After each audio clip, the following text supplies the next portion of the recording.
শুরুতে যে খবরের দিকে নজর রাখতেই হচ্ছে, ইতিমধ্যেই আপনারা জানেন যে চূড়ান্ত ভোটার তালিকা প্রকাশ্যে এসেছে আর তারপর থেকেই ক্রমশ মৃতের সংখ্যাটা বর্তমানে বাড়ছে। চূড়ান্ত ভোটার তালিকায় বিচারাধীন তালিকায় নাম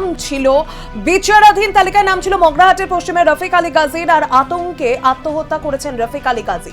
ঘটনার জেরে মগরাহাটে নোয়াপাড়া উস্তি এলাকাতে সেখানে উত্তেজনা পরিস্থিতি তৈরি হয়।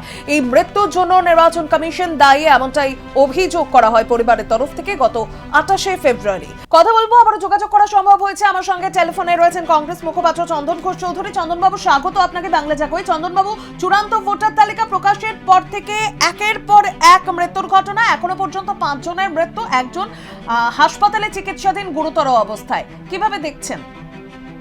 আমাদের সব থেকে বড় দুর্ভাগ্যের বিষয়, আমরা এসআইআর কে গণতন্ত্র প্রতিষ্ঠার জন্য যে উদ্দেশ্যে ব্যবহার করবার কথা ছিল, যেভাবে যেভাবে গণতন্ত্রের সপক্ষে থাকার কথা ছিল, এই এসআইআর আজকে মৃত্যুর দূত হয়ে দেখা দিচ্ছে।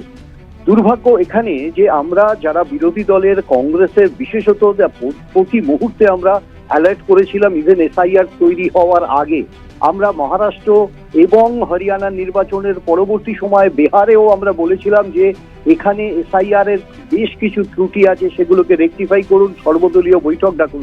কিন্তু মৃত্যুর মিছিল চলছে, তারা কোথাও ভূক্ষেপ করেননি এবং আলটিমেটলি কি হলো প্রত্যেকটা ক্ষেত্রেই ওদের ডিপার্চার করতে হলো, ওদের পরিবর্তন করতে হলো বিভিন্ন রুল। কিন্তু এমন একটা পর্যায়ে পৌঁছে গেছেন, একটা ফল্টি এসআইআরটাকে নিয়ে তাদের আর কিছু করার নেই, এমন একটা অবস্থায় দাঁড়াচ্ছে। তার পাশাপাশি একটা রাজনৈতিকরণের উদ্দেশ্য, যেটা আমরা প্রথম থেকেই ডিটেক্ট করেছিলাম, সেটা প্রমাণিত হচ্ছে প্রতি মুহূর্তে। বিজেপির হয়ে এই নির্বাচনের এসআইআর করবার যে তাগিদ দেখিয়েছেন এই জ্ঞানেশ কুমারের নেতৃত্বে নির্বাচন কমিশন, প্রতিটা মুহূর্তে আজকে বুঝিয়ে দিচ্ছে মানুষের মৃত্যুর মিছিল গণতন্ত্রের বিপক্ষে। আজকে সত্যি সত্যি বাংলার দুর্ভাগ্যের দিন, এবং আমরা প্রতিবাদ করি, নিন্দা করি, এবং আমরা এখনো বলছি আপনারা সঠিক পথে আসুন অথবা রোল ব্যাক করুন। এসআইআর এভাবে করতে পারবেন না।